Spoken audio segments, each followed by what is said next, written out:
한 목소리로 같이 있습니다. 제자들이 둘러쌌을 때 바울이 일어나 그 성에 들어갔다가 이튿날 바나바와 함께 더베로 가서 복음을 그 성에서 전하여 많은 사람을 제자로 삼고 루스드라와 이고니온과 안디옥으로 돌아가서 제자들의 마음을 굳게 하여 이 믿음에 머물러 있으라 권하고 또 우리가 하나님 나라에 들어가려면 많은 환난을 겪어야 할 것이라 하고. 아멘. 고통의 문제란 제목으로 사도행전 189번째 말씀 전해드리도록 합니다. 금요일날 국민일보를 보니까 이번 달 14일에 건강보험공단 이사장직을 퇴임을 앞둔 김종대 씨가 자신의 블로그에 글을 올려놓은 것이 기사로 실렸어요. 제목이 김종대 이사장의 자기 고발, 그리고 송파의 새 모녀는 5만 원 냈는데 나는 퇴임 후 빵원 냅니다. 영원 냅니다. 이분이 건강보험료의 그 부가체계 그 개편의 필요성을 강조하면서 어떻게 보면 양심선언 비슷한 것을 한 것이죠. 자기 재산이 5억 원 이상이고 재직 중에는 월 평균 1250만 원의 월급을 받았고 퇴임 후에도 충분한 연금까지 받는다고 해요. 그런데 퇴임 후에 건강보험료는 빵원을 낸다는 거예요. 이분이 올해 2월에 서울 송파구에 있었던 새 모녀 자살 사건을 말을 해요. 60살 먹은 어머니와 두 딸이 더 이상 이 월세, 공과금, 또 병원비 등의 이 생활비를 감당할 수 없게 되니까 마지막 달 집세와 공과금과 그 돈이 든 70만 원이 든 봉투를 놓고 자살한 사건을 말을 해요. 그러니까 김종대 씨가 그 이야기를 하면서 자살한 그 사람들은 매월 보험료를 5만 140원을 냈다는 거예요. 매월 5만 140원을 냈는데 5억 이상의 부동산을 가지고 있는 자신, 매월 충분한 일정한 소득이 있는 자신은 한 푼도 내지 않아도 된다라는 거예요. 그러니까 이분이 그 보험료 부가체계의 구조적인 모순, 그 비합리성을 지적을 하면서 소득 중심으로 하자, 많이 번 사람 많이 내고 적게 번 사람 적게 내자라는 그 법 개정을 요구를 한 것이죠. 그러니까 자신부터가 내 소득에 맞는 보험료를 기꺼이 내겠다, 이 말 아니에요? 우리들 보기에 어떻습니까? 이 말 들으니까 어때요? 다 공감이 되시죠? 잘했죠? 박수 쳐줄만 하죠? 용기 있죠? 정직한 글 올렸죠? 근데 김종대 이사장 말고도 그런 그 구조 안에서 그 구조로 인해서 동일한 혜택을 받는 또 다른 사람들은 어떻겠습니까? 김종대 씨는 양심선언을 했는데 그와 같은 혜택을 받았던 또 다른 사람들, 그들의 마음은 어떻겠어요? 비록 모수님을 알고 있었을지라도 그 구조 안에 머물러 있기 때문에 그 구조의 혜택을 받아서 자신은 남들보다 적게 내든지 아니면 아예 안 내든지 그런 사람들의 입장이 김종대 씨의 그 양심선언이 어떻게 다가오겠냔 말이에요. 보편적으로 사람들이요, 옳은 일을 한 사람을 보면은 칭찬해주고 막 박수갈채를 보내죠.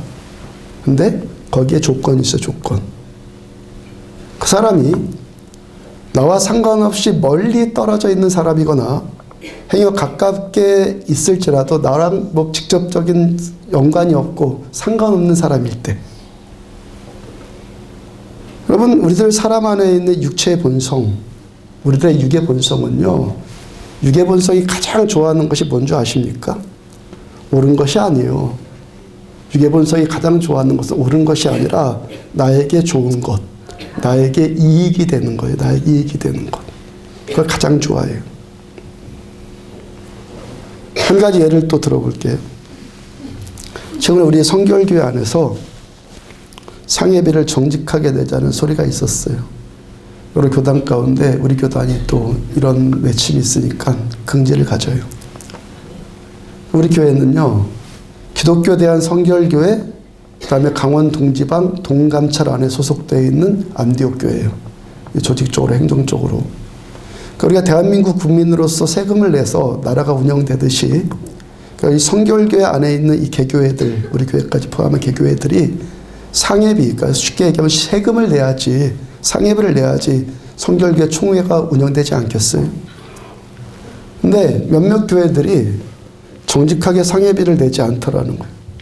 근데 또 교인 수는 또 세례교인 수는 많이 보고해요. 많게 보고를 해요. 교회보다 더 많게. 세례교인 수를 실제 인원보다 더 많게 보고하는 것, 그건 또 어떤 욕구겠습니까? 우리 안에 있는, 목사들 안에 있는 자존심의 발로일 텐데, 더 구체적으로 하면은 이 총회라는 정치에 참여하고 싶어 하는 정치 욕구, 명예 욕구 때문에 그렇죠. 여러분들 가운데서도요, 뭐 국회의원 시켜줄 테니까 해라. 장관 시켜줄 테니까 해라. 그러면 마다할 분이 얼마나 되겠어요? 이거 사람의 본성이란 본성. 정치적인 욕구. 우리 교회가요, 1년에 한 번씩 안디옥교회 사무총회 하듯이요, 성결교회도 1년에 한 번씩 성결교회 총회를 한단 말이에요. 성결교회 총회를 할 때는요, 몇천 개 되는 교회가 다 모일 수는 없는 문제니까 각 지방회에서 선발된 대의원들이 총회에 참석을 하는 거예요. 그 대의원에 참여할 자격이 어떻게 주어지냐면은 세례 교인 수에 비례해서 자격이 주어지는 거예요. 그러니까 목사와 장로가 대의원의 기본 자격이고, 그다음에 세례 교인 수의 몇 %에 비례한 그 해당되는 수가 대의원으로 참여할 수 있다는 거예요. 정치에 참여하고 투표할 권리, 발언권, 그런 거 누리고 싶어 하는 것 인간 안에 있는 명예욕구 아니에요? 몇 사람이라도 더 대의원 자격을 얻어서 더 발언권을 더 얻고 싶어 하는 이 정치적인 본성이 성도 수를 부풀려서 보고하게 된다는 거예요. 늘상 말씀드리지만 제가 지금 이런 말씀 드리는 이유가 어디에 있죠? 오늘 설교 예화로 여러분들 잘 이해하시라고, 그죠? 잘 이해되라고. 그 다음에 막무가내로 비난하는 마음 가지라는 거 전혀 아니죠. 그런 모습에 비추어진 우리를 보자는 거예요. 뭐 어떻게 목사님들이 다 그럴 수가 있어?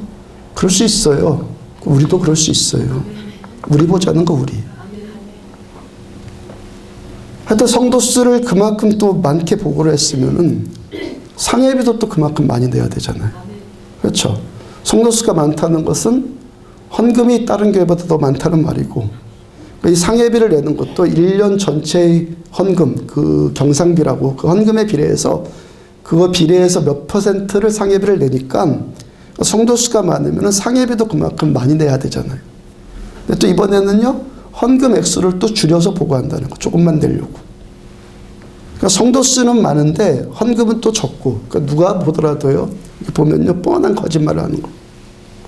명예 욕구는 누리고 돈은 조금 내자는 식이죠. 그에 대한 개선책을 안건으로 낸 것이 상회비의 몇 %, 교회 헌금, 경상비의 몇 %를 상회비로 내지 말고, 기존에 했던 그렇게 하지 말고 세례교인 수를 보고한 대로 그 보고한 숫자에 따라서 상회비를 내자 그랬어요. 예를 들면요, 세례교인이 한 명당, 세례교인 한 명당 1만 원씩 부과하자. 어떤 교회가 500명이면 500만 원을 내는 거죠. 100명이면 100만 원만 내고. 그런 식의 안을 제안을 했다고요. 그렇게 하면요, 우리 교회는 좋아요. 지금까지 지출했던 상회비에서 거의 200~300만 원은 우리는 절약할 수 있어요. 그러니까 저는 좋죠. 또 그것이 정직하고 옳은 것을 반영을 하죠. 그죠? 거짓말하지 않게끔 반영을 하죠. 많이 보고하면은 많이 내라. 그죠? 적게 수를 보고하면은 적게 내라. 정직함을 반영하잖아요. 어떤 교회는요, 세례교인 수가 100명도 안 되는데 500명 이상으로 보고한 것도 있어요. 그러면 그런 교회는요, 그런 상회비 낼 만한 재정적인 여력 자체가 안 된다고요. 근데 이 문제가 우리 대한민국의 기독교에 대한 성결교회의 문제가 아니라 저 미국이나 저 캐나다에서 그렇게 한다면은 다들 뭐라고 하겠습니까? 다 옳다, 야, 지혜로운 방법이다, 모두 다 박수 쳐주지 않겠어요? 근데 그 문제가 이 한국 안에서 대한민국 안에서 성결교회 문제가 되니까 그게 내 문제가 되면 그리 탐탁치 않은 사람들이 있다라는 거예요. 옳은데 멀리 있을 때는 잘했다고 박수 치는데 그게 내 문제가 되니까 탐탁치가 않은 거예요. 그러니까 어떤 옳은 사람을 우리가 볼 때 어떤 옳은 것에 대해서 우리가 찬사를 보낸다고 해서 내가 지금 찬사를 보낸다고 해서 나도 역시 그런 의인이다라는 것을 보장해 주지 않는다는 거. 오히려 사람은 영리하기 때문에요. 오히려 나의 불의함을 감추기 위해서 나의 거짓된 의로움을 드러내기 위해서 멀리서 다른 사람이 잘한 것 있으면 열렬하게 칭찬해주고 또 뭔가 잘못한 것 있으면 열렬하게 비난을 해요. 얼마든지 그럴 수 있는 자들이에요. 그런데 그 칭찬하는 것이 나와 멀리 있는 사람, 나와 직접적인 상관이 없는 사람일 때나 그렇게 한다는 것이죠. 어떤 사람이요, 정말 하나님께 헌신하는 사람이 있어요. 그 사람이 멀리 있는 사람이면요, 테레사 수녀면은 열렬하게 그를 칭찬할 수 있어요. 그런데 그 사람이 이 안에 있는 사람, 내 곁에 있는 사람, 특히 나와 어떤 경쟁적인 관계에 있는 사람, 그래도 그렇게 열렬한 칭찬이 나오겠습니까? 그러니까 우리가 어떤 옳은 일을 칭찬한다고 해서 어떤 의인을 보고 의인이라고 칭송을 해준다고 해서 나 역시도 옳은 사람이다. 그거 가늠할 수 없다는 거예요. 그 사람이 직접적으로 나와 상관 있는 사람일 때, 같은 강물을 먹는 사람일 때, 그때도 칭찬이 나오면은 그거 진짜예요. 잠언 29장 27절을 보면은 불의한 자는 의인에게 미움을 받고, 불의한 자는 의인에게 미움을 받고, 바르게 행하는 자는 악인에게 미움을 받느니라. 자, 성경은 정확하게 우리들의 심리에 대해서 말씀하세요. 불의한 자는 의인이 그를 미워해요. 근데 바르게 행하는 자는요, 악인이 미워한다고. 어떤 사람이 불의한데, 그래서 내가 그 사람의 불의를 정말 미워하고 있다면은 그 사람은 의인이라는 것이죠. 어떤 사람이 바른데, 내가 그 사람을 지금 미워하고 있다면은 그건 뭐라는 거야? 내가 악인이라는 증거가 된다는 거야. 그 사람 안에 있는 영리함이요, 그게 그렇게 만만하지가 않거든요. 어떤 사람이 의로운데, 그래서 그 사람을 미운데, 같은 강물 안에서요, 이 안에서 어떤 사람이 의로운데, 그래서 그 사람이 미운데, 시기질투가 났고 미운데 막무가내로 미워하지 않아요. 어떻게 미워하냐면요, 그 사람을 나쁜 사람으로 만들어 놓은 다음에요, 그러니까 미워할 만한 명분을 구축해 놓은 다음에, 미워할 만한 명분을 만들어 놓은 다음에 그를 미워하는 거예요. 그래서 순교자라는 말을 자주 듣잖아요. 순교자. 이 말이 그렇게 쉽고 단순한 말 아니에요. 예수님께서 십자가에서 죽으셨어요. 십자가 순교당하셨어요. 근데 십자가에서 죽으시라는 그 죄명이 뭐죠? 예수님 십자가에 죽으신 것이 십자가에서 죽으시라는 하나님의 말씀에 순종한 자다. 하나님의 말씀에 잘 순종해서 저자를 죽인다. 그렇게 해서 죄명으로 죽었습니까? 죄명이 뭐죠? 자칭 유대인의 왕, 로마 권력의 모반을 꾀했고 역적질을 했다는 죄명을 뒤집어 씌워서 예수님 죽였어요. 예수님이 이때까지의 유대인의 종교적인 그 전통 체제를 예수라는 자가 전복시키려고 한다. 신성모독이라는 죄명을 뒤집어 씌워서 예수님을 십자가에 못 박았다. 저자 세리와 죄인들, 창녀와 죄인들과 저자 가까이 하는 것을 보니까 저거 분명히 나쁜 자야 하라고 그러고 죽였어요.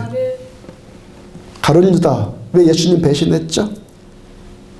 예수님이 십자가에 못 박혀야 되니까 그래서 배신했어요? 아니죠. 저자가 내 스승이라고 내가 다 내 몸 다 바쳤는데 내 기대를 배신했다. 나의 기대를 배신했다. 그리고 나를 속였다. 그러고 팔아먹었어요. 그러니까요, 모든 사람이 예수는 어떤 자가 된 거예요? 죽어 마땅한 자. 그 당시에는요, 죽어 마땅한 자로 죽였어요. 사람 안에 있는 영리함이요, 우습지 않다니까요.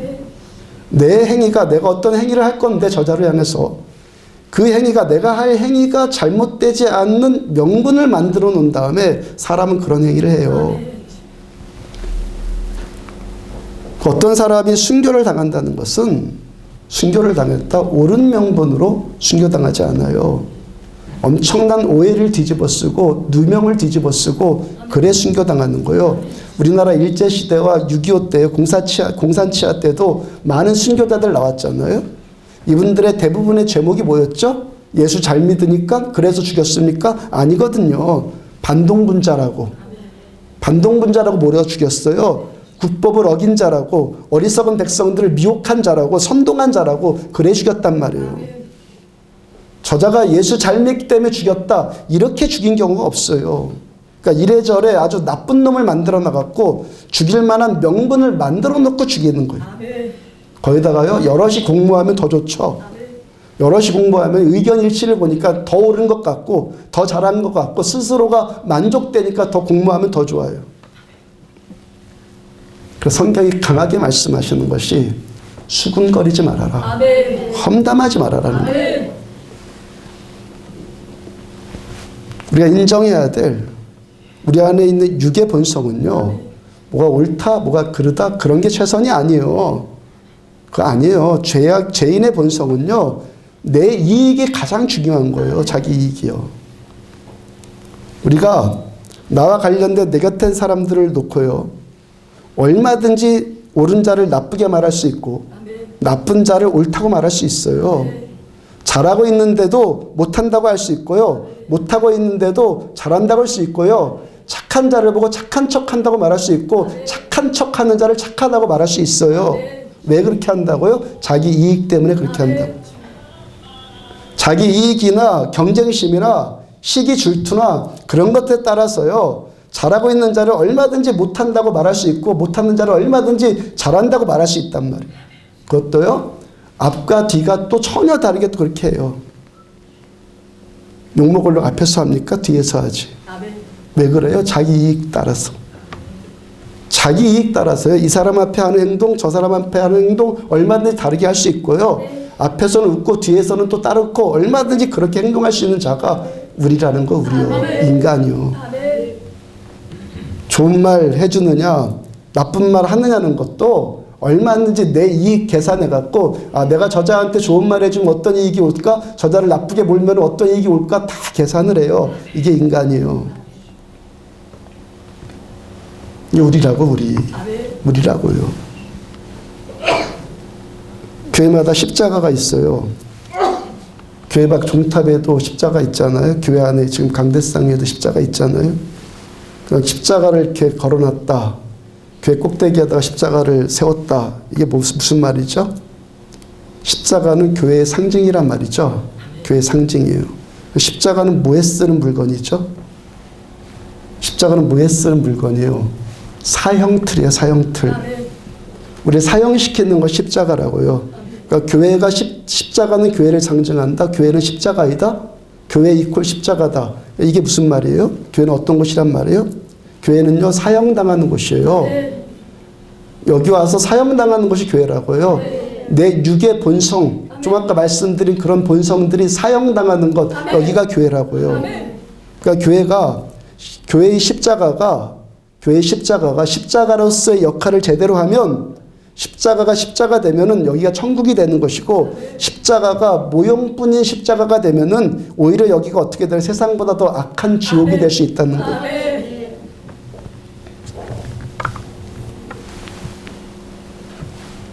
2차 세계대전 끝나고 이 전장에서 영국이 간신히 이겼어요. 보편적으로 전쟁이 끝나면요, 그 다음에는 전염병이 돌아요. 역사적으로 전쟁 역사를 보면 보편적으로. 그럼 전염병이 돌고 그 다음에는요 도덕적인 타락이 옵니다. 그죠? 생명, 내가 오직 살아남아야 되니까 온갖 나쁜 짓들 그런 거 중요하지 않은 거예요. 그냥 일단 살아야 되니까. 그래서 통계적으로 보면요,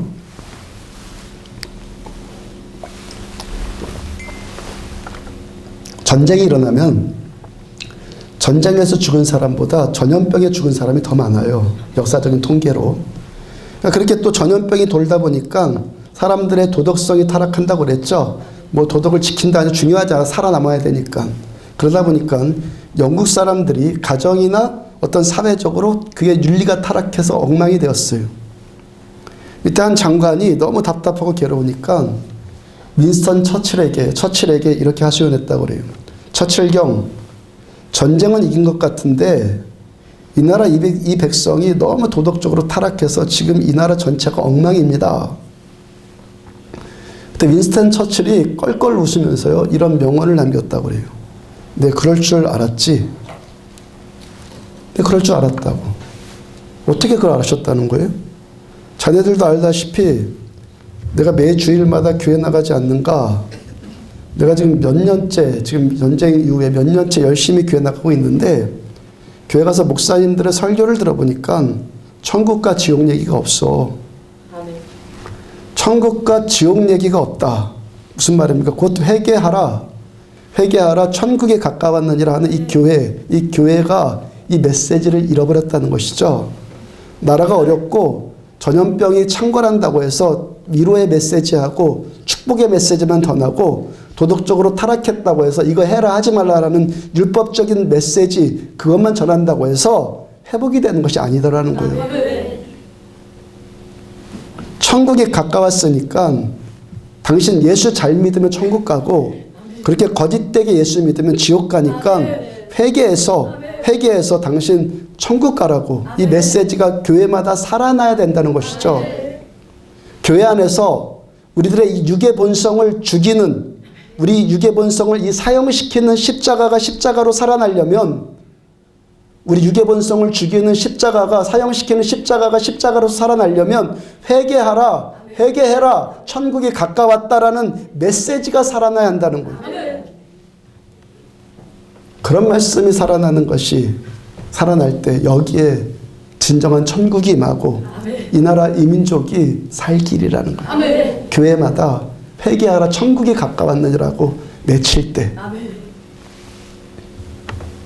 마태복음 10장 16절을 보면 보라 내가 너희를 보냄이 제자들을 보내는 것이 양을 이리 가운데로 보낸 것 같도다.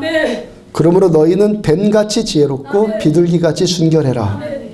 예수님이 제자들을 파송하시면서 제자들한테 지금 주시는 말씀이에요. 주님께서 제자들을 지금 어디로 파송하시는 것이죠? 어디로 보내죠? 저 멀리 뭐 우리와 상관없는 뭐 남미나 아프리카나 너 니네 그런 데로 가라 그런 겁니까 지금? 유대 땅으로 가라. 곧 조상적부터 하나님을 믿고 섬기는 신앙 공동체 안으로 들어가라. 이 고통의 문제는요 가까이에서 벌어지는 거예요.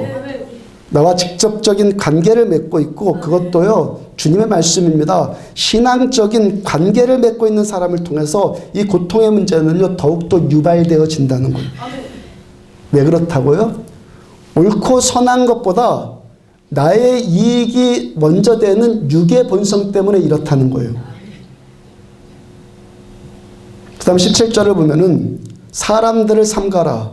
그들이 너희를 공회에 넘겨주겠고 그들의 회당에서 채찍질하리라. 예수님께서 제자들을 지금 파송하신 곳이 지금 어디예요? 공회, 회당, 곧 우리식으로 교회. 공회에다가 회당에다가 제자들을 파송하셨단 말이에요. 우리식으로 어디라고? 교회. 이 땅이 교회. 제자들이 교회 안에서요 넘겨줌 당했고 교회 안에서 채찍질을 당했어요. 교회 안에서 십자가가 진짜 십자가가 되지 않으면 십자가가 사형을 시키는 사형틀이 되지 않으면 우리들은요 서로를 팔아먹고 서로를 넘겨주고 우리들 서로가 서로를 채찍질하게 된단 말이에요. 교회와 십자가와 교회 같다고 그랬죠.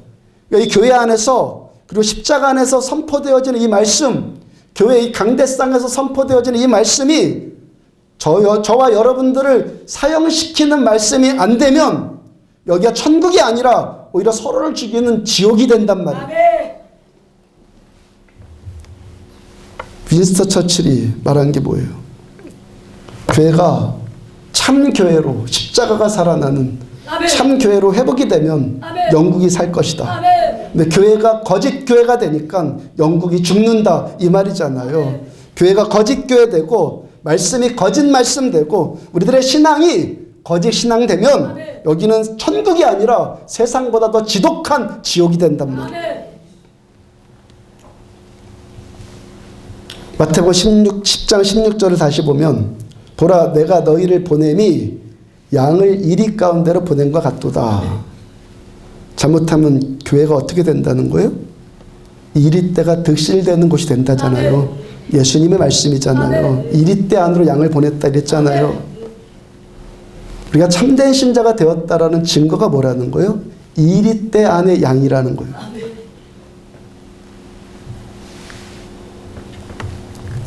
이리때 안에 양 들어가면 어떻게 되죠? 갈기갈기 찢기죠. 살 수 있겠어요? 순교당합니다.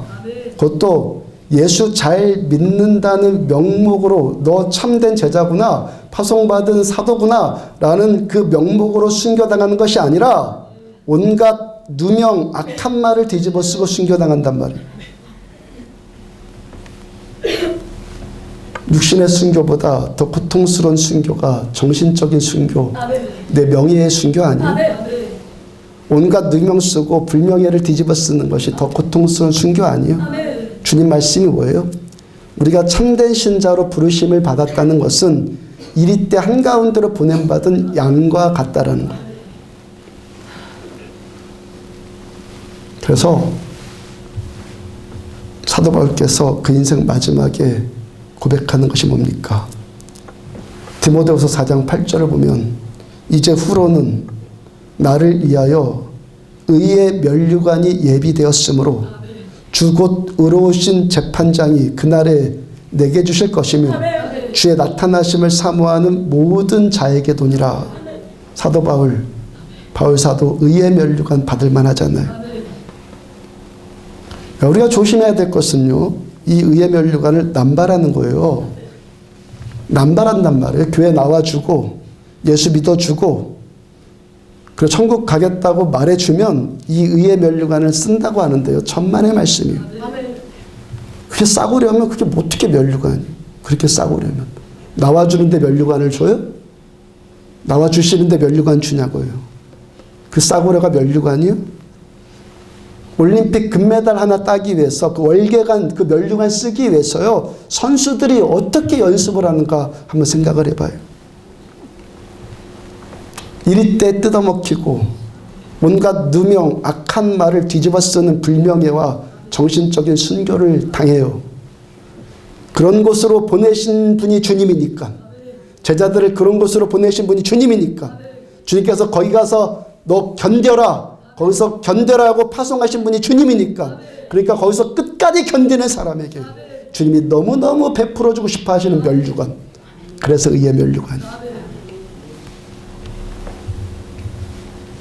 사도행전 본문 22절 보면은 제자들의 마음을 굳게 하여 이 믿음에 머물러 있으라. 사도 바울의 제자들이요, 이 믿음에 머물러 있으라 권하고, 또 우리가 하나님의 나라에 들어가려면 많은 환난을 겪어야 할 것이라. 우리 하나님 나라에 들어가려면은 들어가는 것만, 면류관이 아니라 들어가는 것만, 그것만 해도 어떻게 된다는 거예요? 지금 우리가 예배 드리고 있는 이 땅에서의 천국의 모형, 이 땅에서 천국의 모형이 교회예요. 들어가려면 이 교회가 여기부터 일단 진짜 교회가 돼야 돼요.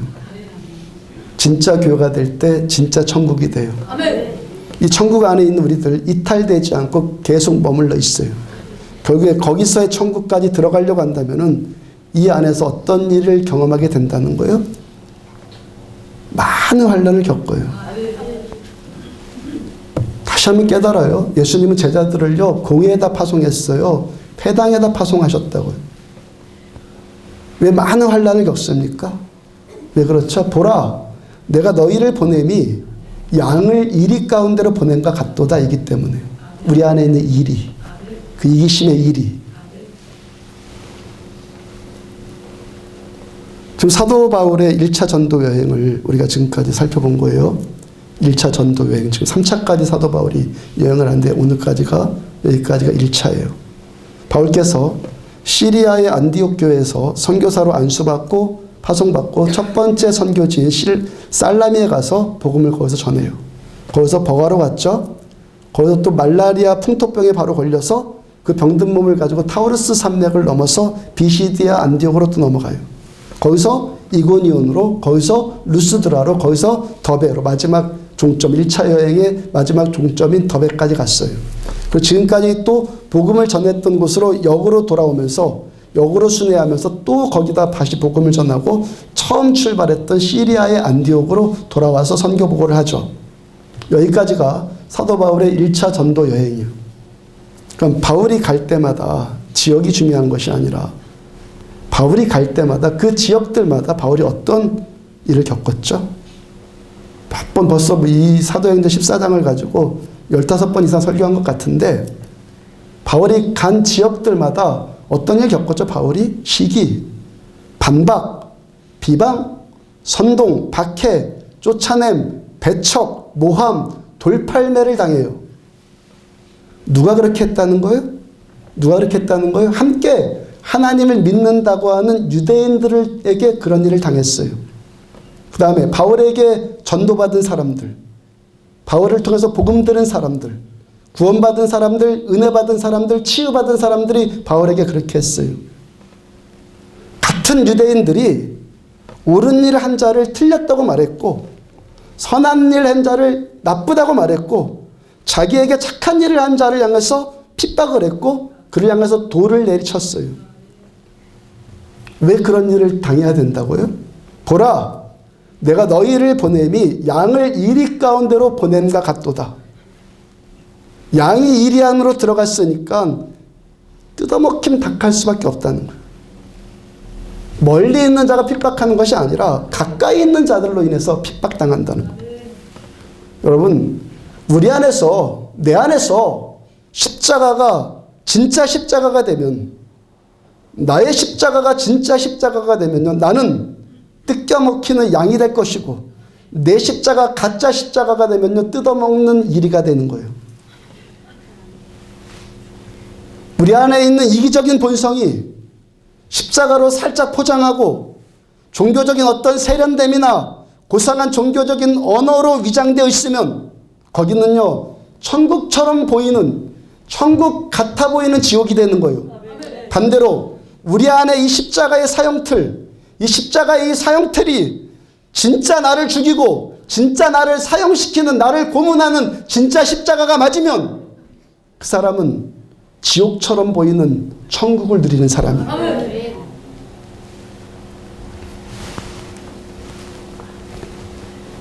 마태복음 13장 24절을 보면 예수께서 그들 앞에 또 비유를 들어 이르시되 천국은 좋은 씨를 제 밭에 뿌린 사람과 같으니, 주님께서 좋은 씨, 말씀의 씨, 은혜의 씨, 그 씨를 천국이란 밭, 곧 우리들의 심령 밭, 그리고 이 안디옥 교회라는 교회 밭에다가 주님이 좋은 씨를 뿌린 거예요.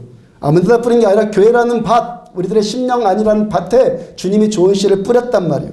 그 다음에 25절, 그 다음 절 25절 26절을 보면 사람들이 잘 때 그 원수가 와서 곡식 가운데 가라지를 덧뿌리고 갔더니 주님이 뿌린 것은 좋은 씨인데 원수가 와서 곡식 가운데 가라지를 덧뿌렸어요. 그리고 싹이 나고 결실할 때 가라지도 보이거늘 정신 똑바로 차리지 않고 그 신앙생활 잠이 드니까 그 잠든 틈새로 원수가 와서 가라지를 뿌려놨어요. 어디다 뿌렸다고요? 우리 심령밭에다가, 이 교회밭에다가. 그 다음 27절 집주인의 종들이, 주인의 종들이 와서 말하되 주여 밭에 좋은 씨를 뿌리지 아니하였나이까? 그런데 가라지는 어디서 생겼나이까? 종들이 집주인한테 묻습니다. 주님이 이 밭에다가 좋은 씨 뿌렸잖아요. 주님이 뿌렸잖아요. 그런데 이 가라지는 어디서 생겼죠? 가라지. 우리가 당하는 오늘 이 고통의 문제의 원인이 가라지 아니에요? 환난과 고통의 문제의 원인이 가라지라고요. 그러니까 종들이 주인에게 이 가라지가 도대체 어디서 나타난 거냐, 어떻게 생겼느냐, 어디서 생겼냐고 물어요. 주님이 이 밭에다가 좋은 씨 뿌렸잖아요. 주님이 뿌렸잖아요. 당신 당연히 좋은 분이고 그래서 마땅히 좋은 씨를 뿌렸다고 생각을 했는데 주님, 이게 뭐죠? 선하신 하나님 당신이 피로 사신 이 교회, 주님의 피로 사신 이 교회, 그래서 마땅히 좋고 마땅히 선한 일만 있어야 된다고 해서 나온 이 교회 안에 이 고통의 문제, 이 환난의 문제는 도대체 뭐죠? 하나님, 내가 어떻게 이런 일을 내가 당해야 됩니까? 어떻게 내가 이 가라지의 일을 당할 수 있죠? 내가 당하는 이 환난과 고통, 이 슬픔, 이것은 당신 책임 아닙니까? 주께서 뿌렸잖아요. 당신 책임 아니에요? 선하신 당신께서 만드신 이 선한 밭에 왜 이런 고통스러운 일이 벌어지느냐? 당신이 세우신 이 교회 안에서 왜 이런 고통스러운 일이 벌어지죠? 라고 지금 묻는 거예요. 좀 더 넓게 말하면, 하나님, 왜 이 땅에 에볼라가 창궐해야 되고 세월호 사건이 있어야 되죠? 세월호 사건으로 죽임당한 350명 안에 예수 믿는 학생들 없었겠습니까? 예수 잘 믿는 부모님들 없었겠어요? 지금 강릉의 아산병원에서 급작스러운 사고나 질병으로 죽어가는 사람들, 고통받는 사람들 가운데 예수님 신실하게 믿는 신자들 없겠어요?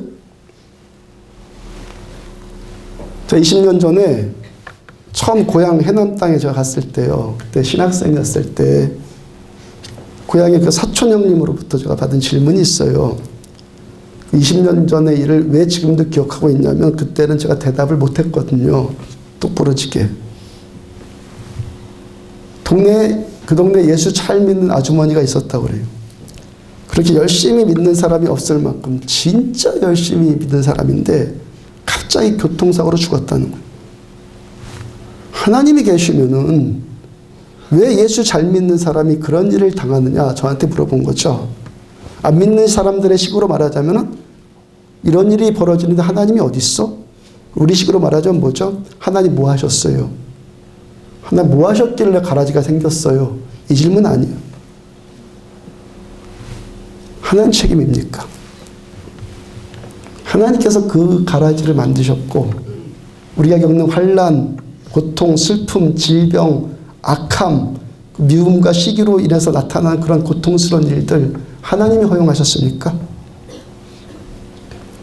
마태복음 13장에 그 바로 다음 절 28절을 보면은 주인이 이르되 원수가 이렇게 하였구나.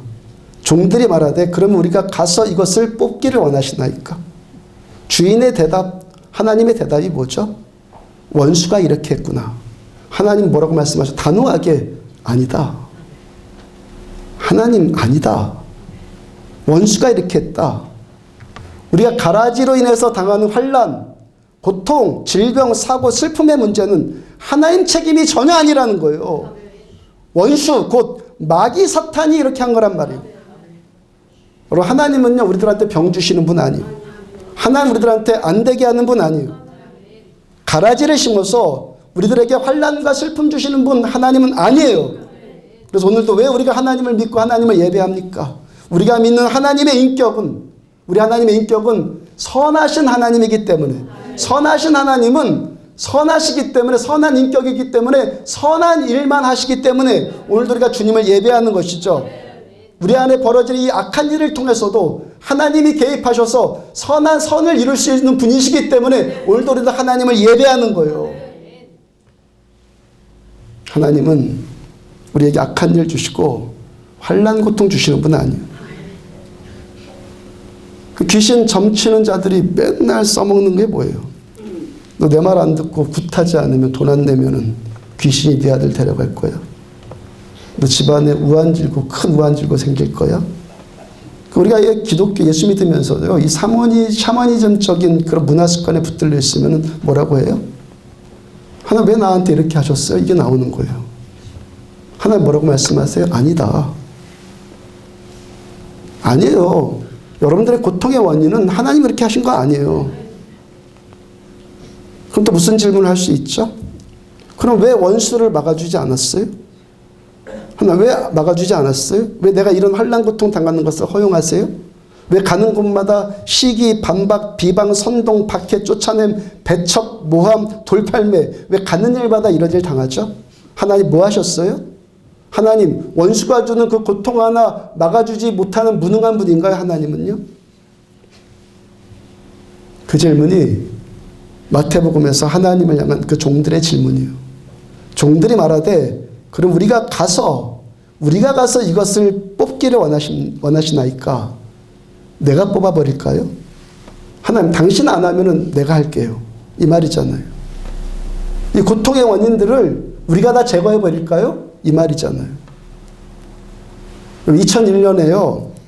미국의 9.11 테러 사건 직후에 9.11이 터진 바로 직후에 그때 당시 미국의 조지 부시 대통령이 맹세를 했어요. 맹세. 뭐라고 맹세했냐면은 세상에 있는 이 악의 무리들을, 악의 축도를 내가 다 소탕해버리겠다라고 맹세까지 했어요. 다 소탕됐습니까? 어떤 군사력이나 경제력이나 사람의 지혜나 전략이나 계획이나 하여튼 사람으로부터 비롯된 것으로 가라지가 소탕이 되냐고요. 그로부터 10년이 흐른 2011년 5월 1일에 10년 지나서 겨우 9.11 테러를 주도한 인물로 추정되는 빌라덴을 사살을 했잖아요. 10년 만에. 세계 최강이라는 미국의 모든 군사력, 모든 경제력, 그 정보력까지 다 동원을 했는데 사람 하나 잡는데 10년 걸렸어요. 잡아놓으니까 끝났습니까? 또 다른 빈라덴이 계속 일어나잖아요. 제2, 제3의 빈라덴 지금도 계속 일어나고 있잖아요. 마태복음 26장 52절을 보면은 이에 예수께서 이르시되 내 칼을 도로 칼집에 꽂아라. 칼을 가지는 자는 다 칼로 망하느니라. 예수님을 잡겠다고 이 가라지 무리들이 칼 들고 몰려와요. 그러니까 제자 베드로가 그 가라지 무리들을 내가 다 베버리겠습니다 라고 칼을 빼들어요. 예수께서 이르시되 내 칼을 도로 칼집에 꽂아라. 칼로 든 자는 칼로 망하니까 너도 똑같이 칼로 맞서다가 똑같이 망하는 자가 되지 말아라. 이 말씀이에요. 칼 든 자는 칼로 망하게끔 더 있다. 그렇지만 너도 똑같이 칼로 맞서서 너까지 망하지 말아라. 그 바로 다음 53절을 보면은 너는 내가 내 아버지께 구하여 하늘아버지께 구하여 지금 12군단 더 되는 천사를 보내시게 할 수 없는 줄로 아느냐. 주님이 무능하시기 때문에 너까지 칼 들고 일어서야 되는 것 아니다. 하나님 아버지께서 무능하시기 때문에 우리가 낫을 들고 가라지를 척벌해야 된다 아니라는 거예요. 지금이라도 당장 하나님께서 12군단도 더 되는 천사들 1군단이요 12군단까지 된대요. 그 하나님의 군대가 와서 이 세상의 가라지들을 다 없애버릴 수 있다는 거예요. 근데 천국의 일, 하나님의 일, 하나님의 인격으로는 하나님의 성품으로는 그런 식으로 처리하지 않는다는 거예요. 누가 하나 까불어 옆에서. 초등학생이 까불어요. 제 옆에서. 제가 이거 좁아가지고 배버릴 수 없겠어요? 제 인격이 그러면 됩니까? 제 인격이 그러면 되겠냐고요. 아니라는 거예요. 하나님의 인격은요. 그렇게 일처리하지 않는다는 거예요. 그렇게 하는 것은요. 하나님의 인격과 안 맞는다는 거예요. 하나님이 못하는 것이 아니라 하나님이 무능한 것이 아니라 하나님의 인격과 맞지 않기 때문에 하나님께서 하나님의 능력을 스스로 제한시키는 거예요. 제한. 마태복음 13장 그 바로 다음 구절 29절을 보면 주인이 이르되 가만둬라. 가라지를 뽑다가 곡식까지 뽑을까 염려하노라. 뽑아버릴까요? 하니까 가만둬라. 그 다음에 가라지를 뽑다가 곡식까지 뽑을까 염려하노라. 먼저는요. 우리들은요. 세상의 가라지의 무리들 악의 축을 없애버릴 수 있는 능력이 우리들한테는 없다는 말이에요. 우리에게는요. 그런 일 할 수 있는 능력이 없어요. 그 다음 하나님의 더 깊은 뜻은요. 가라지를 뽑다가 곡식까지 뽑을까 염려된다는 거예요. 가라지 뽑아내다가 곡식까지 뽑아낸다고요. 로마서 3장 10절을 보면 계속 전해드리죠. 로마서 3장 10절 기록된 바 의인은 없나니 하나도 없으며 그 다음 23절 모든 사람이 죄를 범하였음에 하나님의 영광에 이르지 못하더니 우리는요 멀리 있는 의인 나와 직접적인 관계가 없는 착한 일에 대해서는 막 박수 쳐주고 칭송해줘요. 그러면서도 가깝게 있는 옳은 일 함께 관계 맺고 있는 착한 사람을 배척하는 교묘하게 포장된 악이 우리 안에 도사리고 있단 말이에요. 들키지 않는 악. 로마서 7장 21절부터 24절. 오라 나는 곤고한 사람이로다. 이 사망의 몸에서 누가 나를 건져내랴. 그러나 내가 한 법을 깨달았노니 곧 선을 행하기 원하는 나에게 악이 함께 있는 것이로다. 내 속사람으로는 하나님의 법을 즐거워하되 내 지체 속에서 한 다른 법이 내 마음의 법과 싸워서 죄의 법으로 나를 사로잡아 가는도다. 내 한켠에는 하나님의 법 즐거워해요. 멀리 있는 선하님을 보고 막 박수 쳐줘요. 착한 사람 보고 잘한다고 하고 박수 쳐주고 저 사람 본받아야지 배워야지 막 그래요. 그런데 내 지체 속에서 또 다른 법이 또 올라오는데 나와 관계를 맺는, 이 안에서 관계를 맺는 어떤 사람이 잘하고 어떤 사람이 옳은 일을 하면요 썩 내키지가 않아요. 내 안에 있는 교만, 시기, 질투, 경쟁심, 그로 인한 미움이 올라와서 시기하고 반박하고 비방하고 선동하고 박해하고 쫓아내고 배척하고 모함하고 돌팔매질해요. 무엇 때문에? 내 이익에 양보할 수 없기 때문에. 정신적인 이익이 됐든 물질적인 이익이 됐든 하여튼 내 이익에 양보할 수 없기 때문에. 또 그런 일 당하면은 그에 반발해서 그 일 당하는 사람은 또 순교당하고 싶지 않은 억울함과 분노가 또 올라와요. 똑같이 그래서 칼 들고 낫 들고 그냥 쳐버리고 싶은 충동이 올라와요.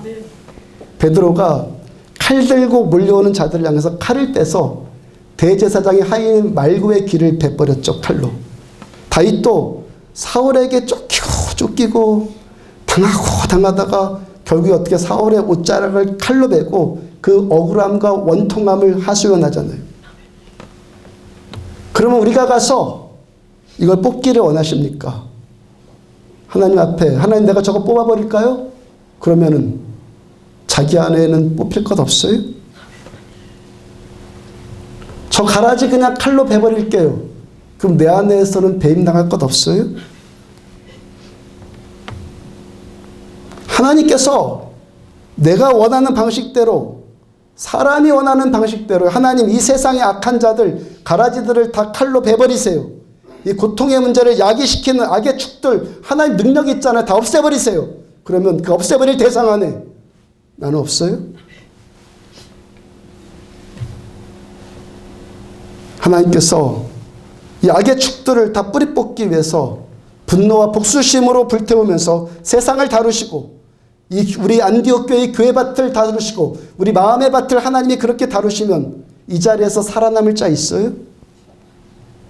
왜 내 안에 있는 가라지는 하나님이 눈 감아 주셔야 되고 왜 다른 사람 안에 있는 가라지는 뽑아야 된다고 말합니까? 왜 내 안에 있는 가라지는 하나님이 눈 감아 주시고 다른 사람 안에 있는 가라지는 엄중한 심판을 내리셔야 된다고 생각을 하냔 말이에요. 가라지 뽑으면서 알곡까지 다 뽑아내야겠냔 말이에요.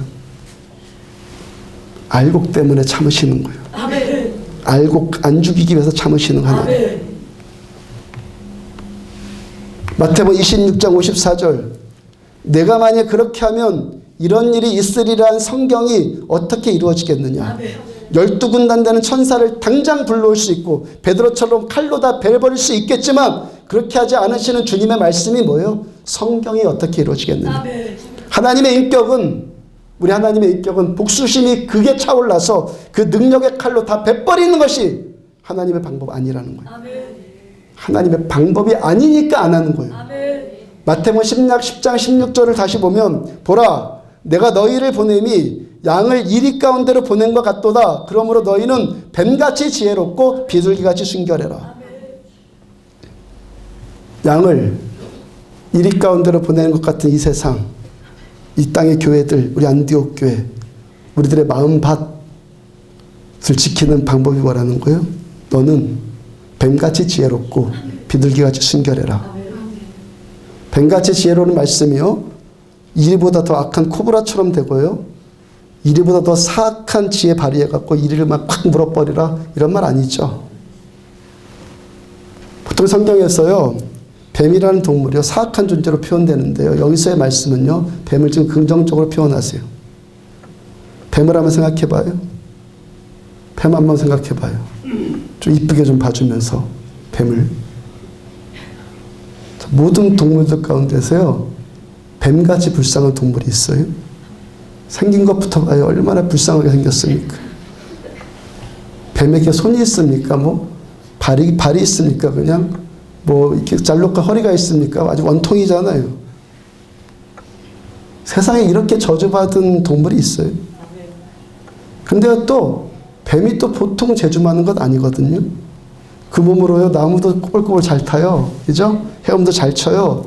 달리는 것도요, 빠르다고요. 사냥도 잘합니다. 그런 저주받은 몸 가지고도요, 할 것 다 하고 살아요. 뭘 말하는 겁니까? 주님이 그렇게 생존하는 지혜를 터득하라는 거예요. 아멘. 생존하는 지혜.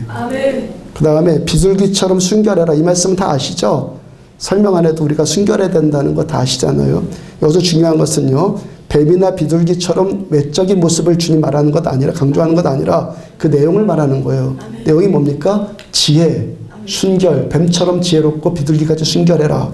시편 12편 6절 보면은 여호와의 말씀은 순결하며 흑도가니에 7번 단련한 은갓도다. 여호와의 말씀이 순결하다. 순결의 본질이 어디에 있다는 거예요? 하나님의 말씀. 시편 19편 7절 여호와의 율법은 완전하 영혼을 소성시키며 여호와의 증거는 확실하여 우둔한 자를 지혜롭게 하며, 하나님의 말씀은 우둔한 자를 지혜롭게 한다. 저는 한 절씩만 예로 들었는데요, 성경 전체 안에서요, 하나님의 말씀이 우리를 순결하게 한다, 하나님의 말씀이 우리를 지혜롭게 한다는 말씀으로 가득 차 있어요. 우리가 신앙생활 한다는 것, 이리때 안으로 보내진 양과 같은 처지예요. 그리고 우리 안에는요, 내 안에는요, 어쩌면요, 이리와 양이 공존해 있죠. 이 안에서 우리가 참된 신자로 남겨지고 바울처럼 의의 면류관 바라보는 삶, 어떠해야 된다는 거예요? 뱀같이 지혜로운 자가 되고 비둘기같이 순결한 자 되는 것이고, 이 일은 어떻게 하라는 거예요? 하나님의 말씀이 기준되고 이 말씀 붙들고 이 말씀 안에 거하고 이 말씀 안에 순종하는 삶을 사십시오. 때로 똑같은 이리가 되어서 이리 같은 모습이 내 안에서 올라올지라도 다시 회개하고 끝까지 여러분들은 양의 모습을 사수하십시오. 마가복음 13장 13절 또 너희가 내 이름으로 말미암아 모든 사람에게 미움받을 것이다. 아멘. 어디 안에서요? 교회밖에 아니에요. 교회 안에서. 아멘. 교회 안에서 모든 사람에게 미움받을 것이나 아멘. 끝까지 견디는 자는 구원을 아멘. 받으리라. 아멘. 이리 속에 보내진 약은요, 모든 사람에게 미움받아요. 아멘. 그런데 끝까지 견디는 자는 구원받아요. 아멘. 우리가 이리 때와 가라지들에게 미움당할지라도 이 안에서 지혜와 순결한 이 말씀 붙들고 끝까지 양으로 남으시라는 거예요. 이리를 만났다고 해서 이리처럼 되지 말고, 호랑이 만났다고 해서 호랑이처럼 되지 말고, 양은 양처럼 끝까지 양으로 사수하십시오.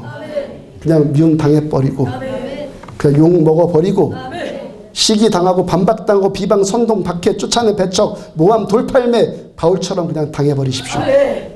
그렇게 양으로 끝까지 남고 끝까지 양으로 견디는 자는 구원받겠다. 라르시 공동체 설립자인 장바니에라는 분, 탁월한 영성가죠. 이 장바니에라는 분이 인간대기라는 책에 이런 이야기가 기록되어 있어요. 인간대기. 장바니에가 정신병원의 소아과 병동을 방문한 적이 있었어요. 정신병원의 아이들 병동에. 병실에 들어가 보니까요, 병실이 꼭 창고 같은 느낌이 든다고 했는데, 창고 같은 느낌이 드는데, 그 창고도요, 불행과 절망을 가득 쌓아놓은 창고 같다는 생각이 들더라는 거예요. 중증 장애를 가진 어린애들이 수백 명이 그 안에 있고, 빽빽하게 놓여있는 간이 침대 위에 이 아이들이 그냥 방치되어 있어요. 그리고 거기에는요, 장바니의 표현대로요, 끔찍한 침묵이, 끔찍하게 느껴질 만큼의 침묵이 흐르더라는 거예요. 아이들이 수백 명이 있는데 어떻게 침묵이죠? 아이들이 수백 명이 있는데 어떻게 고요하죠, 거기가? 칭얼대는 소리, 우는 소리 있어야 되잖아요. 근데 그 안에 있는 아이들이, 수백 명 아이들이 있는데 그 누구도 단 한 명의 아이도 우는 아이가 없더라는 거예요. 왜 아이들이 울지 않고 하나도 우는 아이, 단 한 명의 아이도 안 울겠습니까? 왜 안 울겠어요? 울어봐야 소용없다는 걸 알기 때문에. 많이 울어봤는데 울어봐야 소용이 없으니까. 거기서 아무리 울어봐야 아무도 대답해 주지도 않았고, 아무리 울어봐야 아무도 자기를 돌봐줄 사람이 없다는 것 이 아이들이 알았기 때문에 그가 안 울어요. 눈물샘이 마르지 않는 것 같은 그런 눈물 경험해 보셨습니까? 계속 눈물만 나오는 것. 장시간 통곡을 해보셨습니까? 운다는 것도요, 얼마나 많은 에너지와 힘이 필요합니까? 이 아이들이 왜 안 울죠? 그 잠재적인 무의식 안에 울어봐야 소용없는데 왜 울어? 그러면서 힘 빼지 않겠다는 거예요. 운다는 것도 왜 울 수 있다는 거예요? 왜 울어요? 누군가 내 말을 들어줄 것이란 소망이 있으니까 우는 거예요. 내가 울면 들어주는 자가 있다는 것을 아니까 그래서 우는 거예요. 시편 56편 8절 보면은 나의 유리함을 주께서 계수하셨사오니 나의 눈물을 주의 병에 담으소서. 주님이 이리 때 안으로 양을 보내신 주님이 다 계수하고 계신다고요. 주께서 다 보고 계시고 다 헤아리고 계신다고요. 우리가 흘리는 눈물 주의 병에 다 담아놓고 계신다고요. 주님의 병에 다 담아놓고 계신다고요. 요한계시록 21장 4절 모든 눈물을 그 눈에서 닦아주시니 다시는 사망이 없고 애통하는 것이나 곡하는 것이나 아픈 것이 다시 있지 아니하리니 처음 것들 다 지나갔음이로라. 이런 날 오는데 반드시 와요. 여기서 흘리는 이 눈물이 하나님의 병에, 하나님의 눈물병에 가득 채워진 자가 거기서로부터 임하는 위로에 하나님의 위로가 흘러넘치게 된단 말이에요. 지금도 예수님께서 십자가에서 당하신 상처로 우리들을 치료하시는 거예요. 그래서 주의 보혈 능력이 있는 거예요. 무력과 능력으로 세상 바꾸는 것 아니라 십자가의 상처로 우리들을 만져주시는 거예요. 마태복음 13장 30절 둘 다 추수 때까지 함께 자라게 둬라. 추수 때에 내가 추수꾼들에게 말하기를 가라지는 먼저 가두어 불사르게 단으로 묶고 곡식은 내가 모아 내 곳간에 넣으리라. 무서운 말씀 아니에요? 무서운 말씀이에요. 이 말씀이요. 추수 때가 되면 이리는 이리로 양은 양으로. 아멘.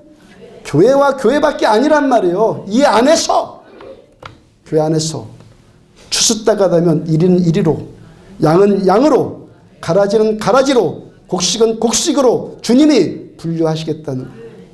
회개하라, 회개하라, 천국이 가까웠느니라 말씀하신 회개가 뭐예요? 회개한 측면은 내가 나를 심판하겠다는 거예요. 내가 나를.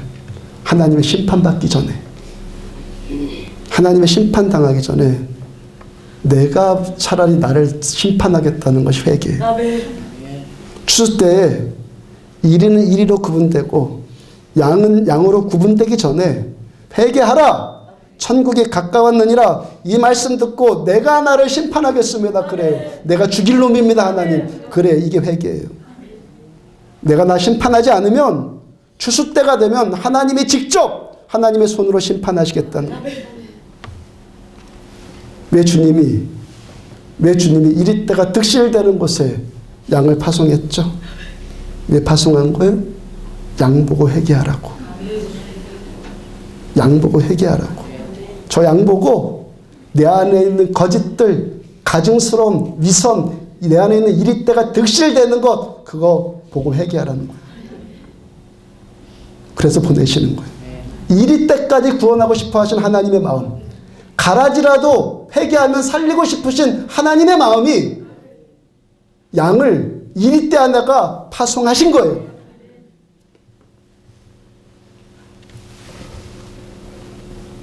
내 안에 이리가 올라오는지 양이 올라오는지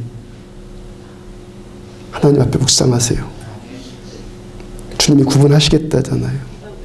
내가 스스로 나를 심판하지 않으면 주님이 심판하시겠다는 거예요. 교회 나와준다고? 예배 드려준다고? 천국 간다고? 아니요.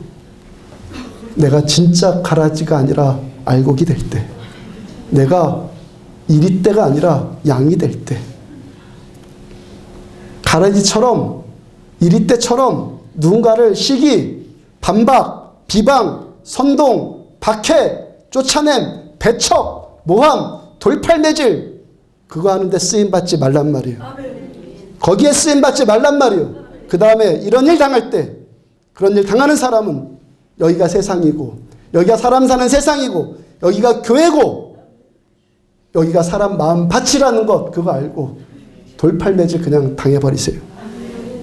끝까지 견디고 끝까지 사명 감당하란 말이에요. 아멘입니까? 아멘이십니까? 속에서 올라오는 것으로 아멘이십니까? 천국과 지옥 있다는 거 믿습니까? 아멘입니까? 몇 년 안 남았는데 나는 그 길로 가면 어떻게 할 거예요? 스스로 심판하시라고. 나 스스로를 내가 심판하시라고. 마태복음 13장에서 알곡과 가라지 비유, 직후, 바로 그 직후, 바로 직후에 나오는 말씀이 겨자씨 비유에 대한 말씀이에요. 겨자씨 비유. 31절 32절을 보면은 또 비유를 들어 이르시되 천국은 마치 사람이 자기 밭에 갖다 심은 겨자씨 하나 같으니 이는 모든 씨보다 작은 것이로되 자란 후에는 풀보다 커서 나무가 되매 공중의 새들이 와서 그 가지에 깃들이느니라. 내가 끝까지 알곡되고 끝까지 말씀 지켜서 변질되지 않고 지혜롭고 순결한 양으로 남으면, 끝까지 견디면 주께서 주시는 축복이 뭐예요? 지금은 가라지에 덮여갖고 좁쌀처럼, 조그만 좁쌀보다 더 작은 겨자씨 하나 같아. 지금은 모두 다 나를 미워해갖고 아무것도 할 수 없는 힘없고 미비한 존재 같다고요. 지금은 스가랴서 4장 6절 중간에 보면 만군의 여호와께서 말씀하시되 이는 힘으로 되지 아니하며 능력으로 되지 아니하고 오직 나의 영으로만 되느니라. 가만둬라. 네가 하는 것 아니라 나의 영으로만 되느니라. 왜 주님께서 가라지 뽑지 말라 가만둬라 말씀하시고 그 칼집에 칼을 도로 꽂아라 말씀하십니까?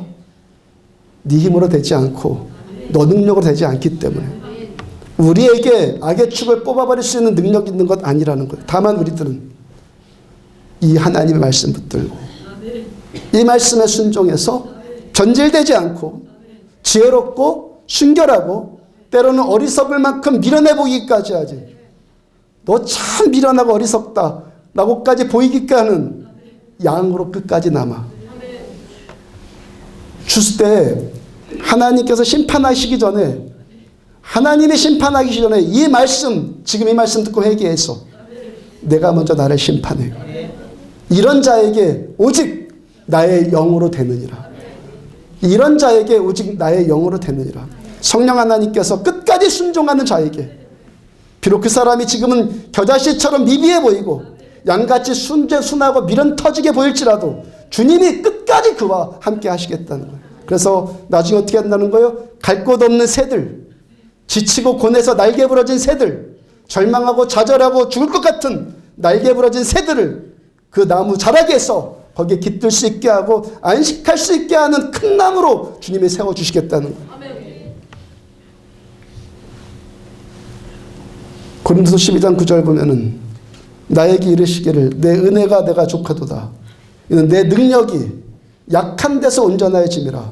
그러므로 도리어 크게 기뻐함으로 나 약한 것들에 대하여 자랑하리니 이는 그리스도의 능력이 내게 머물게 하려 함이라. 사도 바울이 끝까지 약하고 그렇게 미련하게 되기를 추구한 이유가 뭐예요? 약해지면 약해질수록, 미련해지면 미련해질수록 하나님의 성령께서 나와 더 함께 하시기 때문에. 기꺼이 죽고 끝까지 죽은 이 사도 바울을 통해서 수많은 날개 부러진 새들이 그를 통해서 구원받았잖아요. 어린 양같이 십자가에 달려신 예수님 때문에 온 인류에게 구원의 문 열리고 우리도 구원받는 이 은혜를 누리고 있잖아요. 고린도전서 1장 18절 십자가의 도가 멸망하는 자들한테는 미련해 보이는 것이요 구원받은 우리에게는 하나님의 능력이다. 이 십자가가 멸망할 자들한테 너 이렇게 바보처럼 살아? 그러면서 미련하게 보이는데 구원받은 하나님의 백성에게는 이 십자가가 능력이라는 거예요. 가라지에 당하고 이리 때 그냥 뜯기고 있는 것이 미련해 보이는데 이 십자가, 이 도가 하나님의 능력이고 하나님의 지혜라는 거예요. 가라지를 베버리는 폭력적인 방법으로 하나님 우리를 구원하신 것 아니에요. 십자가의 상처로 우리를 구원하세요. 그러므로 지면 이기는 것이고 죽으면 사는 거고 나중까지 끝까지 견디면은 구원받는 거예요. 성령께서 함께 하셔서 나만 구원받는 것 아니라 많은 죽어가는 자들을 살리는 하나님의 동역자가 되는 거예요. 아멘입니까? 하나님의 동역자가 된다고요. 예수의 일은 딴 일이 아니요. 종교 노름하는 게 예수의 일이 아니요. 죽은 생명 살리는 게 예수의 일이에요. 죽은 자 살리는 게, 구원하는 게, 전도하는 게, 생명 살리는 게 예수의 일, 하나님의 일이에요. 그 일에 동역자로 쓰시겠다는 거예요. 지난주 말씀에 기독교 신앙 본질이 뭐라고요? 나 살고 너 살고. 어떤 사람에게? 끝까지 양으로 남은 자에게. 끝까지 양으로 남는 자를 주의 성령께서 부으셔서 나 구원받고 너 구원받는데 주께서 쓰시겠다는 거예요. 이 은혜 누리십시오. 주의 이름으로 권면합니다. 가라지 인생 사지 말고 곡식의 인생 살고 이리 때 인생 버리고 양의 인생을 추구하십시오. 이래서 추수 때 하나님께 오른쪽으로 구분되어지는 신자들 다 되기를 주의 이름으로 축복합니다. 일어서 찬양합시다.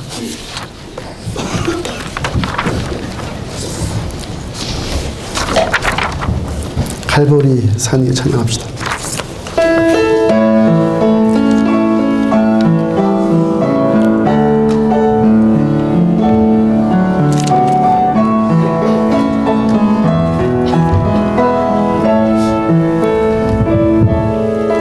갈보리 산 위에 십자가 섰으니 주가 고난을 당한 표라. 험한 십자가를 내가 사랑함을 주가 보혈을 흘림일세. 최후 승리를 얻기까지 주의 십자가 사랑하리. 빛난 멸류관 받기까지 험한 십자가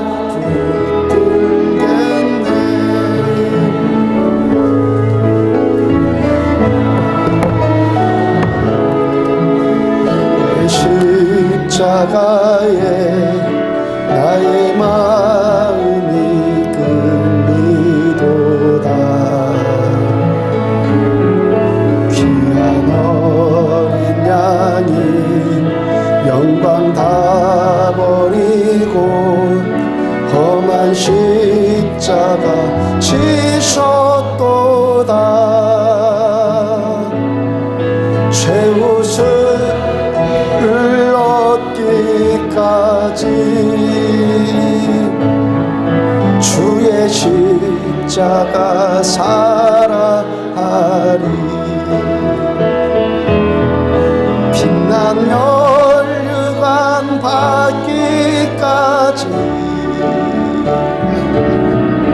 험한 십자가 붙들겠네. 험한 십자가에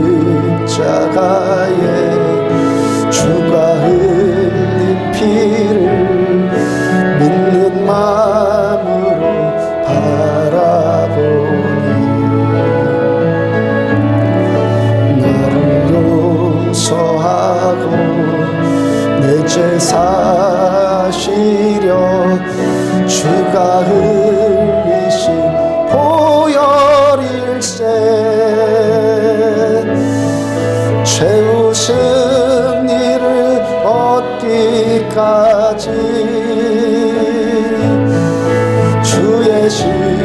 십자가 사랑하리. 빛난 혈육안 받기까지 험한 십자가 붙들겠네. 주가 예비하신 나의 본향집에 나를 부르실 그날까지 험한 십자가를 항상 달게 지고 내가 죽도록 충성하리. 최후 승리를 얻기까지 주의 십자가 사랑하리. 빛난 멸류관 받기까지 험한 십자가 붙들겠네. 주가 예비하신 나의 본향집에 나를 부르실 그날까지 험한 십자가를 항상 달게 지고 내가 죽도록 충성하리. 최후 승리를 얻기까지 주의 십자가 사랑하리. 빛난 혈육안 받기까지 험한 십자가 붙들게 최후 승리 얻기까지 최후 승리를 얻기까지 주의 십자가 사랑하리. 빛난 혈육안 받기까지 험한 십자가 붙들겠네.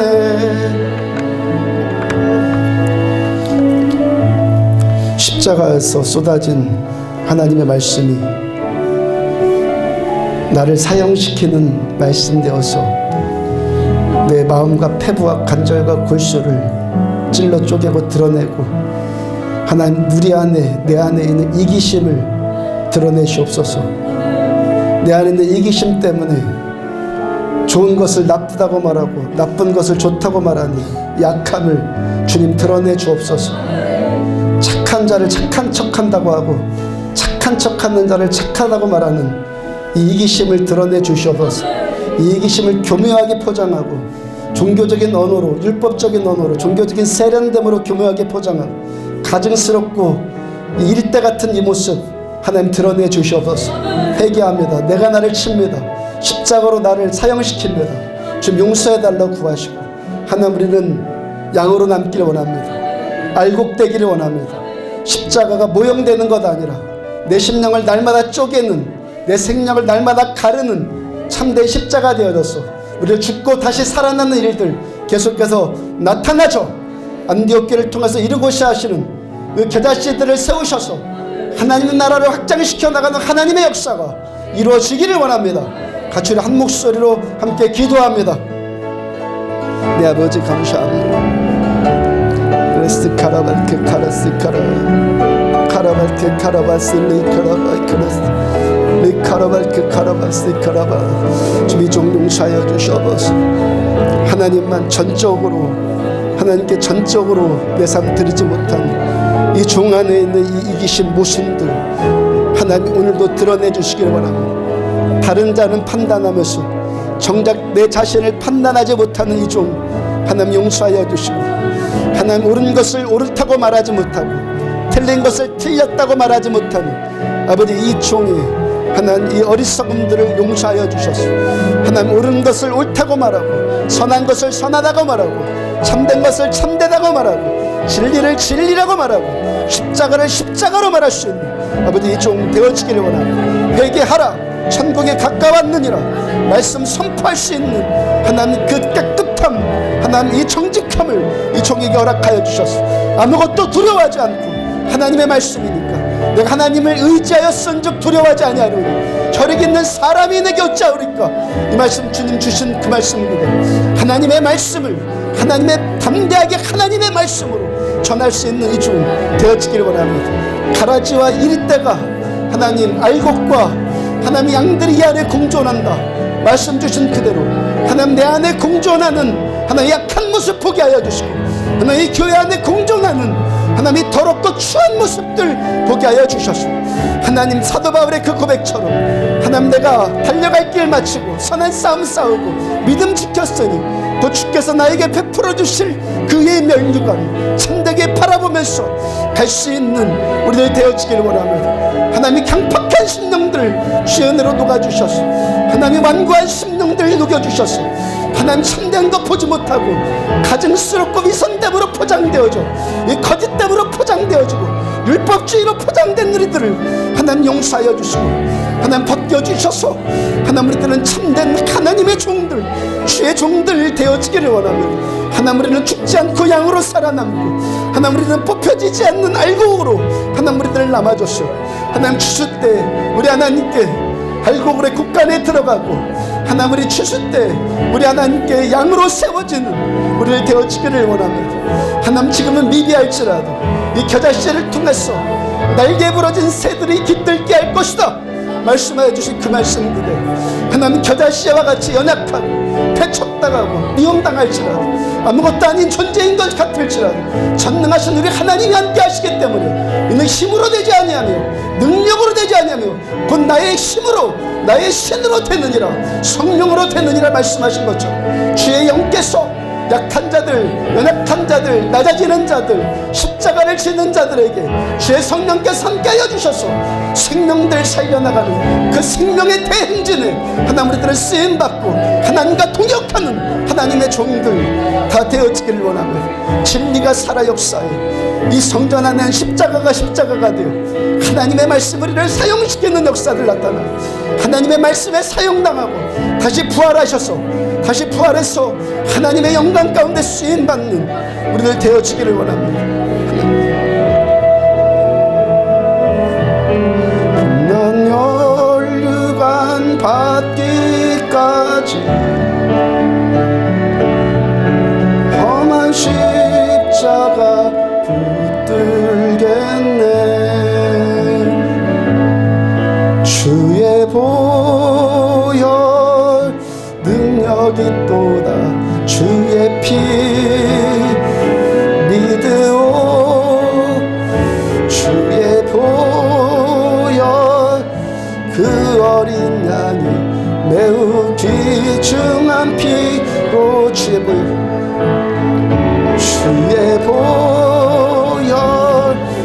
능력이 또다 주의 피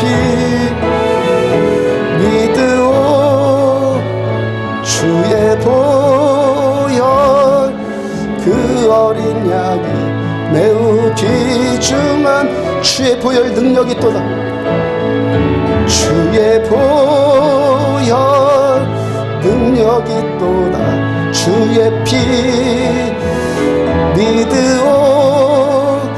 주의 보혈 그 어린 양이 매우 귀중한 피로다.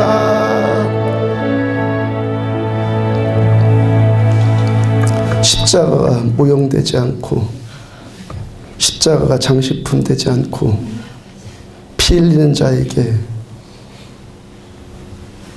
알곡이 되어서 양이 되어서 피 흘리는 자에게 주께서 흘리신 그 피가 덮여지는 이 진리를 또 깨닫습니다. 아무 피도 안 흘리면서 주의 보혈 능력 있다고 우리는 노래할 자격이 없습니다. 주님, 우리들 주께서 파송하신 그 양들처럼 찢김당하고 고통당하고 반박당하고 비방당할 때 잠잠히 죽어 주께서 우리들을 통해서 이루고자 하시는 양들을 통해서 이리때를 회개시키기를 원하시는 하나님의 그 사랑, 그 십자가의 그 상처 우리 가운데 이루어지고, 하나님 우리 눈물 닦아주신다는 주님의 그 말씀 이루어져서 세상 끝에 우리들 이 겨자씨 같은 미비한 연약하게 보일지라도 이 씨들을 큰 나무로 세우셔서 날개 부러진 새들을 깃들게 하는 하나님의 생명 구원의 역사에 우리를 쓰시는데 동참시켜 주신다니 감사합니다.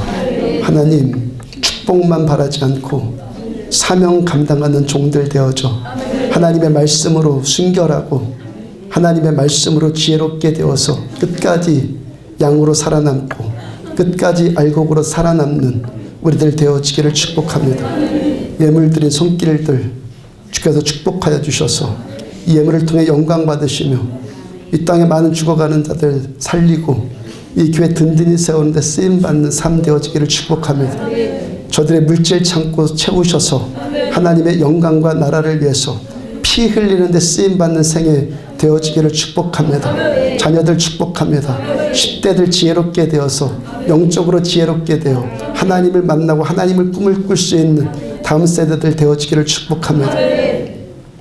십자가의 보혈로 자기 가슴 찢은 자들마다 주께서 그 피로 덮으셔서 주의 위로와 평강이 넘쳐나기를 축복합니다. 그 피로 찢겨진 육체의 고통에 예수 피가 덮여져서 예수 그리스도 이름으로 나음 받을지어다. 주 예수 그리스도 이름으로 나음 받을지어다. 가정의 고통들, 삶의 고통들 주 예수 그리스도의 보혈의 능력으로 나음 받을지어다. 예수의 이름으로 나음 받을지어다. 평생에 내 안에 있는 이기심, 이 이기심을 덮는 교묘함 보게 하여 주셔서 하나님, 우리들은 이리 같은 내 모습에 스스로 속지 않고 끝까지 양으로 살아남는 종들 되어지기를 축복합니다. 지금은 생명이신 우리 주 예수 그리스도의 은혜와 하나님 아버지의 무한하신 사랑과 성령님의 내주 인도 교통하심이 말씀 붙들고 그 환난 끝까지 당해버리고 그 나를 통해서 약해진 우리들을 통해서 그 보혈의 피가 덮여지고 성령으로 덮여져 하나님 나라의 동역자로 쓰임받기를 원하는 종과 사랑하는 성도들의 머리머리 위에 지금부터 영원까지 함께 하시기를 축원하옵나이다. 아멘.